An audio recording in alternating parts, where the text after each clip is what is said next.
This isn't overkill at all. But does this fan really have MPPT? The first rule of solar shed ventilation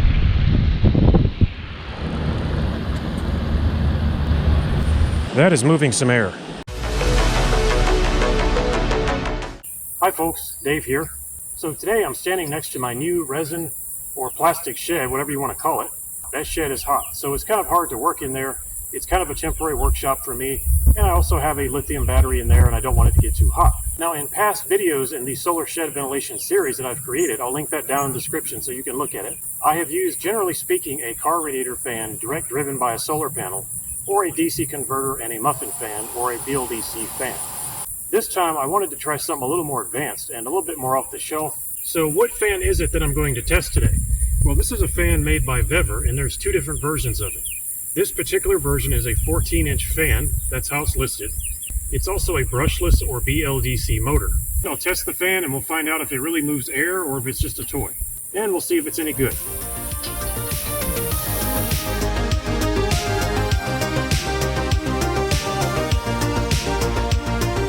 Alright folks, let's step in the shed or the oven, whatever you want to call it.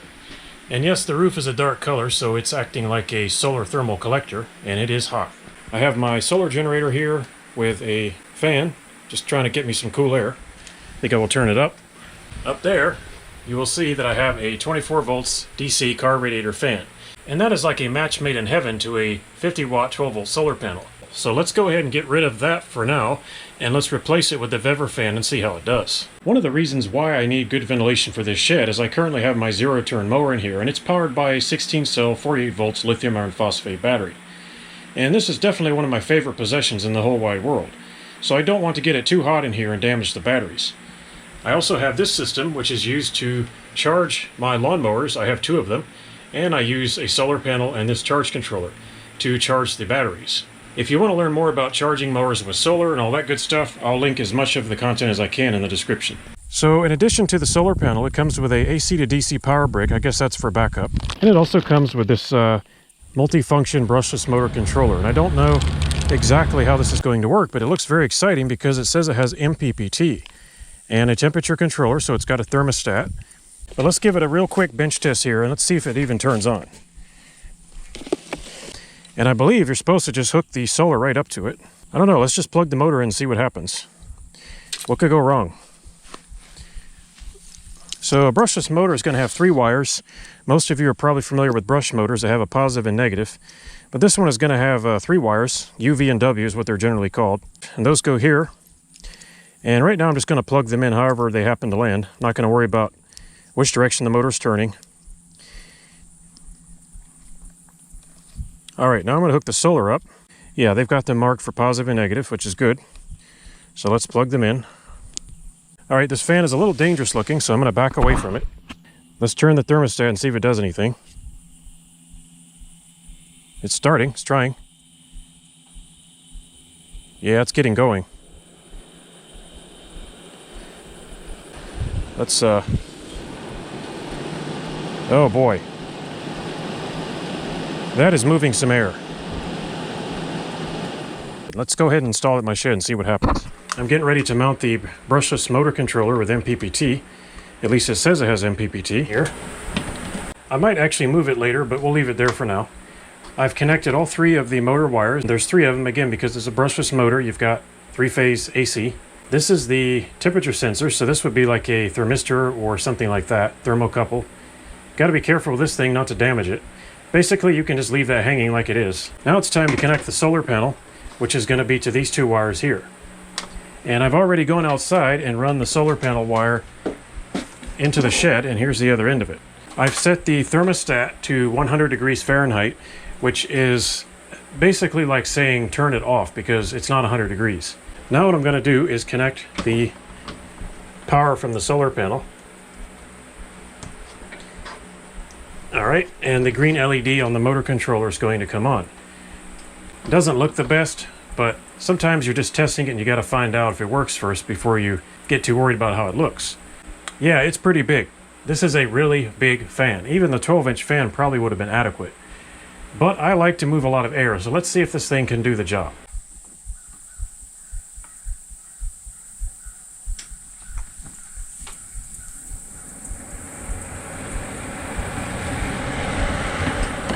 pretty sure the air is supposed to come out of this side. By the way, that's very similar to car radiator fans, which usually blow from the side that has a cage on it. I'm going to reverse any two of the brushless motor wires, and that will reverse the direction of rotation of the fan. Now, it probably won't be as efficient like this, but I'm just testing the fan and I need to get to know it, so let's give this a try and see what its capabilities are. Can I reverse the direction of rotation of this fan, and will that work? Well, let's find out.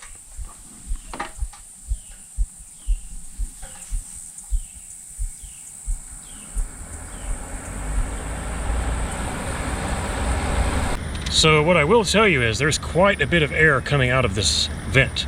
I am actually very impressed. It's a lot of air. And keep in mind that at least 50% of the fan is restricted and covered, so it can't even breathe properly. Now granted, on the intake side, it's breathing just fine. It's more of an outtake restriction.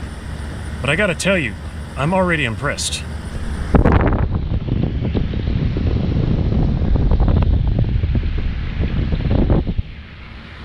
Yeah, this isn't overkill at all, is it? Well, you know, I think it's okay to oversize the fan because you want to move a lot of air, and the more air you move, the cooler the shed will be. There's the solar panel. I just propped it up in the sun there. So ventilating a shed is really a game of one thing. It's cubic foot per minute. And the amount of air coming out of this fan is such that I am 100% impressed. I am actually blown away because this is better than a car radiator fan. Admittedly, it does cost more than a car radiator fan, but this performs so much better. So, yeah. Now, that's not to say that a car radiator fan can't work. If you take a car radiator fan that's 24 volts and put it on a 50-watt solar panel, that's going to be about that size there. I did that in one of my videos, and it works so well, it was unbelievable.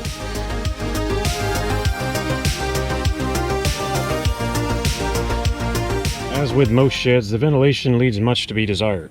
The first rule of solar shed ventilation is CFM, and the second rule is actually related to the first, and that is to allow as much breathing for your fan as possible. Make sure it can breathe.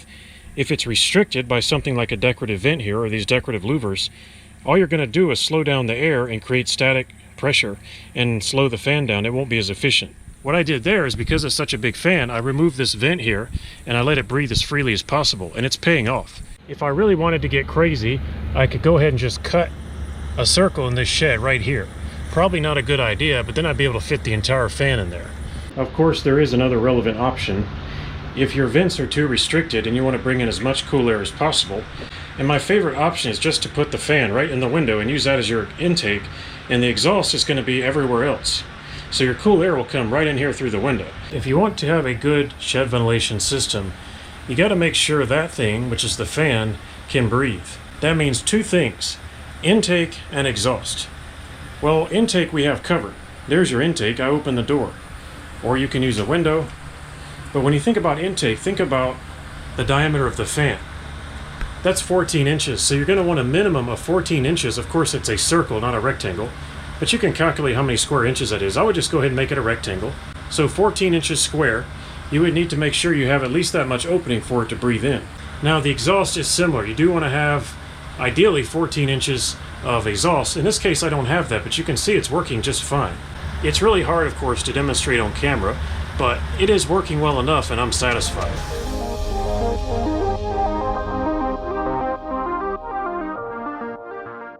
But does this fan really have MPPT, or maximum power point tracking? Can it really track the voltage of the solar panel and keep it within the optimum range? Well, I have a simple test for that. Let's find out. Now, it's fairly early in the morning, and I've placed the solar panel pretty much in the sun. It may not be perfect, but it's getting pretty decent sun. Frame rate of the camera makes it look like it's not turning very fast, but I assure you it's turning pretty fast. Okay, we're looking at a little over 14 volts. Maybe 50 millivolts over, something like that. It does move a little bit, but that's absolutely not a concern. It's pretty much rock solid right at 14 volts. And this solar panel is probably designed to run at about 14 volts. It is a custom solar panel. I don't think it's an off-the-shelf model. I think it was designed exactly for this solar fan here. Now we need to take the sun off or put it in darkness or in a shadow and see what happens to that voltage. Alright, let's put it right about here. Now it's getting a little bit of sun, but not very much. It's mostly in the dark, and the fan is still spinning, which is good. But what is the voltage?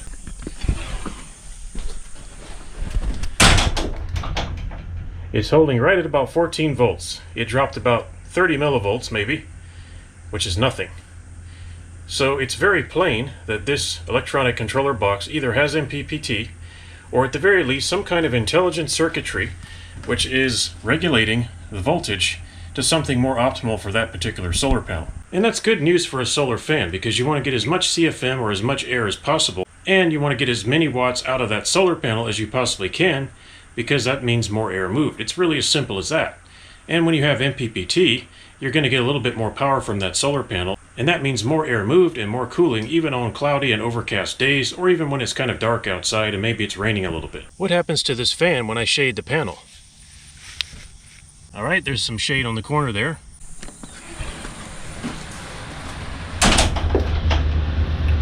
Voltmeter has turned itself off, so I'll turn it back on. Still 14 volts. That's pretty good. It's regulating, it's working. Now this controller box does come with an additional input for a grid or AC power backup. I have not used that, not even once. This is the plug for it. And it comes with a 14 volts DC power brick, which is supposed to supply power to this unit in the case that the sun is not out and you still need cooling. And I think that's a pretty neat option to have. So I've started charging my zero-turn riding mower now because it's cool enough in this shed that I'm not too worried about harming the battery. And that's a really nice thing to have. Also, I can feel the air coming out of this window that the fan is sucking into the shed, and that's also good. Now here's an interesting thing about this fan. There's almost no sun at all. It's basically barely hitting the panel. It's the end of the day, and yet the fan is still spinning. And it's putting out a surprising amount of air. Yeah, there's still quite a lot of air coming out. It's not as much as before, but it's surprising and actually still quite impressive. It's also very quiet, spinning at this low speed. So this seems like to me a very efficient fan, and it seems that the controller box is doing some kind of DC conversion.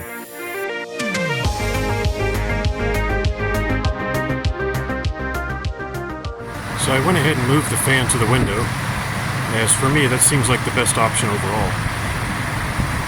I have installed a piece of fiberglass PET screen in the window here. It's quite tough, and that will help filter foreign objects from being sucked into the fan. The fan is now blowing in the correct direction, which is out this way, towards the cage side, and it's running a lot better. I'm getting a tremendous amount of air out of this fan. It's working very well. I've got the controller installed right there.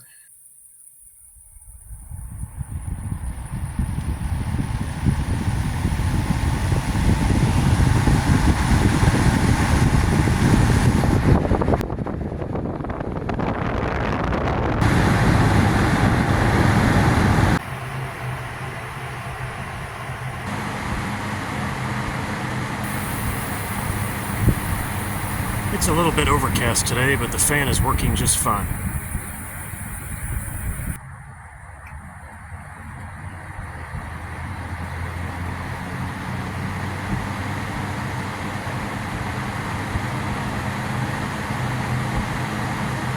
Now the simplest way to check your shed ventilation system is to turn it off, let the temperature go up, turn it on, give it an hour, and see if the temperature goes down. It's really that simple. And I can tell you this fan is doing a good job. It's holding its own. It's not air conditioning. It's not going to freeze the shed, but it does work, and it helps cool it off. Folks, I hope you enjoyed this video. If you did, please leave it a thumbs up, subscribe, and comment if you have time. Thanks for watching, and I'll see you next time. If you like this video and you want to support my work, please thumbs up, comment, and subscribe. Thanks for watching, folks, and I'll see you next time.